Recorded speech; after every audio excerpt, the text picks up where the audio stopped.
విన్భక్తి ప్రేక్షకులందరికీ నమస్కారం. నా పేరు రమ.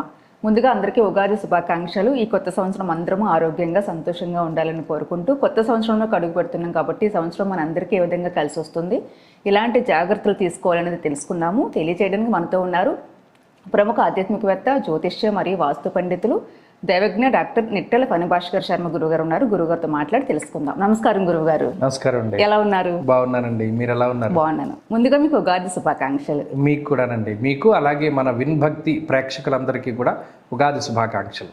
ఈ సంవత్సరం పేరు గురుగారు దేనితో స్టార్ట్ అవుతుంది? ఈ సంవత్సరం పేరు పరాభవనామ సంవత్సరము.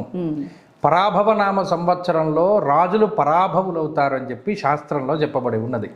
అంటే మీకు ఆ పేరును బట్టే వచ్చేస్తుంది. క్రోధి, అలాగే విశ్వావసు, పరాభవ, ఇవన్నీ ఏంటి అంటే ఒక్కొక్క సంవత్సరానికి ఒక్కొక్క ప్రాముఖ్యత ఉంటుంది. ఇవి పూర్వం పురాణంలోకి వెళితే నారదుడు స్త్రీ రూపాన్ని పొందిన తర్వాత నారదుడికి కలిగినటువంటి సంతానంగా చెప్తారు ఈ 60 సంవత్సరాలని కూడా. అందులో ఒక్కొక్కటి ప్రతి సంవత్సరం కూడా అంటే ప్రభవ, విభవ, శుక్ల, ప్రమోదుత, ప్రజో, ఇవన్నీ కూడా వరుసగా వచ్చేటువంటి సంవత్సరాలన్నీ కూడా ఒక్కొక్క తత్వాన్ని కలిగి ఉంటాయి. ఆ పేరులో ఆంతర్యం ఉంటుంది. అలాగే ఈ సంవత్సరం పరాభవ. పరాభవ అంటే అందరికీ పరాభవం కాదు, పరిపాలించేటువంటి రాజులకి పరాభవం అని చెప్పి చెప్పడం జరిగింది. గ్రహస్థితి మరి ఎలా ఉండబోతుంది గురువుగారు? ఈ సంవత్సరంలో ప్రత్యేకించి గురుడు 3 రాశుల్లో సంచారం చేస్తారు. ఏకస్మిన్ వత్సరే జీవే రాశి త్రయముపాగతే. అంటే ఏదైనా ఒక సంవత్సరంలో గనక గురుడు 3 రాశుల్లో సంచారం చేస్తే, ప్రత్యేకించి ఈ సంవత్సరంలో ఏమవుతుంది, మిథునంలో గురుడు ఉంటారు. సంవత్సరం ప్రారంభం అంటే మార్చి 19 దగ్గర నుండి జూన్ 2 వరకు మిథునంలో గురుడు. జూన్ 2 దగ్గర నుండి అక్టోబర్ 30 వరకు కర్కాటకంలో గురువు. అక్టోబర్ 30 నుండి సింహంలోకి గురుడు వెళుతున్నారు. దీన్ని ఒకే సంవత్సరంలో ఏకస్మిన్ వత్సరే జీవే రాశి త్రయముపాగతే, 3 రాశుల్లో సంచరించడం అనేటువంటిది ఒక రకమైనటువంటి దేశారిష్ట యోగంగా చెప్పారు. ఈ దేశారిష్ట యోగాల్లో ఏమవుతాయి, ఒకేసారి ధరలు పెరిగిపోవడము, ఒకేసారి పతనం అయిపోతూ ఉండడము, ఒకేసారి ఏదైనా ఉద్రిక్త వాతావరణం ఏర్పడము, ఒకేసారి చల్లబడిపోతూ ఉండడం, ఇలా ఎక్స్ట్రీమ్కి వెళ్ళడం, వెనక్కి వచ్చేయడం, ఎక్స్ట్రీమ్కి వెళ్ళడం, వెనక్కి వచ్చేయడం, ఇటువంటివి చాలా ఎక్కువగా ఉంటాయి అని చెప్పడం జరిగింది. అలాగే శనేశ్వరుడు ఈ సంవత్సరం మొత్తము కూడా మీనంలోనే ఉన్నారు. పెద్ద మార్పు ఏమిలా, ఆయన వక్రించినా లేకపోతే అతిచారంలో ఉన్నా మీనంలోనే ఉంటారు కాబట్టి ఇబ్బంది లేదు. రాహువు మారబోతూ ఉన్నారు. రాహువు కుంభం నుండి డిసెంబర్ నెలలో 8వ తారీఖున మకరంలోకి వస్తారు.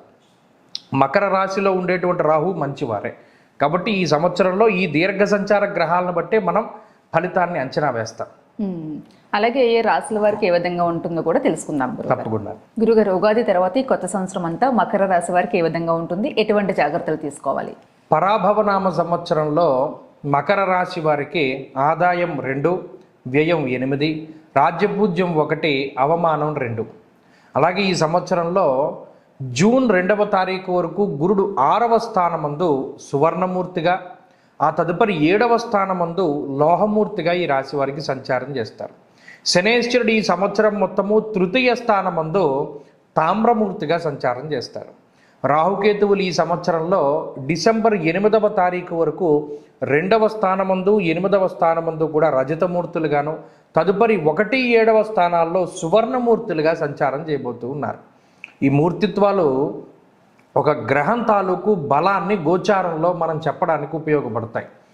ఈ సువర్ణమూర్తి, లోహమూర్తి ఇవన్నీ ఒక గ్రహం ఎంత పర్ఫెక్ట్గా ఫలితాన్ని ఇస్తుంది, ఎంత తొందరగా ఫలితాన్ని ఇస్తుంది అనేటువంటిది చెప్తూ ఉంటాయి. ముఖ్యంగా ఈ మకర రాశి వారిని చూసినప్పుడు గత సంవత్సరంతో పోల్చుకుంటే ఈ సంవత్సరం మెరుగైనటువంటి ఫలితాలని మనం ఆశించవచ్చును. కారణం ఏంటి అంటే 3వ శనేశ్వరుడు యోగ్యమైనటువంటి ఫలితాలను ఇస్తూ ఉన్నారు. అలాగే గురుబలం పెరగడం, ఇక్కడ 3వ స్థానం ఉపజయ స్థానంలో శని ఉండడం, సప్తమంలో గురుడు ఉండడం చాలా విశేషమైనటువంటి బలం. సప్తమ గురుని యొక్క దృష్టి నేరుగా ఈ రాశి వారి మీదే ఉంటుంది. అలా గురుడే మనల్ని చూస్తున్నప్పుడు ఇంక భయపడవలసినటువంటి పరిస్థితులు ఉండవు.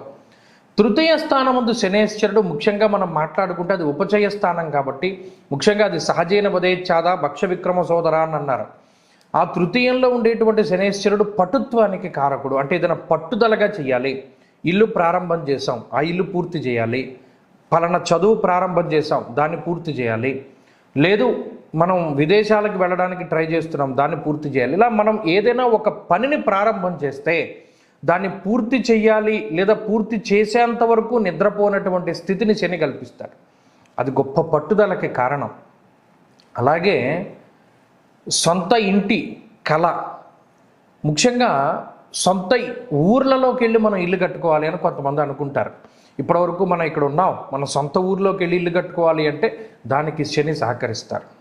అలాగే వ్యాపార పరంగా దేన్నైనా సరే మనం లాభదాయకంగా మార్చుకోవడానికి, వ్యాపార విస్తరణ చేయడానికి వీటన్నిటికీ కూడా శనేశ్వరుడు విపరీతంగా యోగించేటువంటి గ్రహం. అలాగే ఆదాయ మార్గాలు పెంచేటువంటి పరిస్థితి. ఇప్పటివరకు కేవలం ఉద్యోగం చేస్తూనే వచ్చేటువంటి ధనం మీద ఆధారపడుతూ ఉండేటువంటి వాళ్ళకి ఆదాయ మార్గాలు పెంచేటువంటి పరిస్థితి. అంటే ఆయన ఏం చేస్తాడు, పలానా ఉద్యోగం చేస్తూ వ్యాపారం చేయడం, లేదా వ్యాపారాలే 2-3 చేస్తూ ఉండడం, ఇలా ఆదాయ మార్గాలు పెరిగేటువంటి స్థితికి కారణమవుతారు. రాజదర్శనం, ఆరోగ్యం, గాంభీర్యం, గాత్రపోషణం అన్నది శాస్త్రం. అంటే ఇక్కడ సప్తమంలో ఉండేటువంటి గురువు కూడా ఏం చేస్తున్నారు, మీ యొక్క గాంభీర్యతను పెంచుతున్నాడు. షష్ఠ స్థానం ముందు గురుడు ఉన్నప్పుడు ప్రతి ఇంట్లో వాళ్ళ సైతం మనల్ని వ్యతిరేకించినటువంటి పరిస్థితులు ఉంటాయి. ఇది స్వజనైర్ దూషణం చేయవహ, తిడతారు కూడా. వాళ్ళు జీవిత భాగస్వామి అయినా, తల్లిదండ్రులైనా, బంధువులైనా మిమ్మల్ని నానా రకాలుగాను చీదరించుకొని, తిట్టి, అసహించుకొని, మిమ్మల్ని మీ మీద ద్వేషభావాన్ని కలిగి ఉన్నటువంటి వారు వాళ్ళ మీ దగ్గరికి చేరతారు. అంటే మీరు ఏదైతే ఒక పని ప్రారంభం చేయడం ద్వారా గతంలో మిమ్మల్ని విభేదించారో, ఇప్పుడు అదే పనిలో మీరు సక్సెస్ అవ్వడం ద్వారా వారందరూ మరలా మీ దగ్గరికి చేరతారు. ఎవరినైతే మీరు ఇష్టపడ్డారో వారు తిరిగి మీ దగ్గరికి చేరతారు. మిమ్మల్ని వద్దు అని వదిలిపెట్టి వెళ్ళిపోయిన వాళ్ళందరూ చుట్టూ బెల్లం చుట్టూ ఈగల్లాగా వాళ్ళందరూ కూడా మీ చుట్టూ తిరుగుతారు. దానికి కారణం ఈ గురుని యొక్క సప్తమ స్థాన స్థితి. అది చాలా ముఖ్యమైనటువంటి స్థానం గురునికి. అది ప్రత్యేకించి ఉచ్చక్షేత్రము, కర్కాటక రాశి. అయితే ఈ గోచారంలో ఉచ్చనీచలను పక్కన పెడితే అది కమ్యూనికేషన్కి సంబంధించిన స్థానము. గతంలో మనం సరిగా కమ్యూనికేట్ అవ్వలేకపోయాం, ఇప్పుడు మీరు చెప్పగలుగుతారు. ఈ రకంగా మనుషుల మధ్యలో ఉండేటువంటి మాట పట్టింపులు తగ్గుముఖం పడతాయి. అలాగే జీవిత భాగస్వామితో ఉండేటువంటి సమస్యలు తగ్గుముఖం పడతాయి. వంశపారంపర్యంగా మీకు రావాల్సినటువంటి ఆస్తిపాస్తులు మీ చేతికి రావడం దగ్గర నుండి ప్రతిదీ కూడా చాలా అద్భుతంగా ముందుకు సాగుతుంది. ఇది మీ జీవితంలో కోల్పోయినటువంటి ధైర్యాన్ని తిరిగి రప్పిస్తుంది. గాత్ర గాంభీర్య పోషణం అన్నాడు.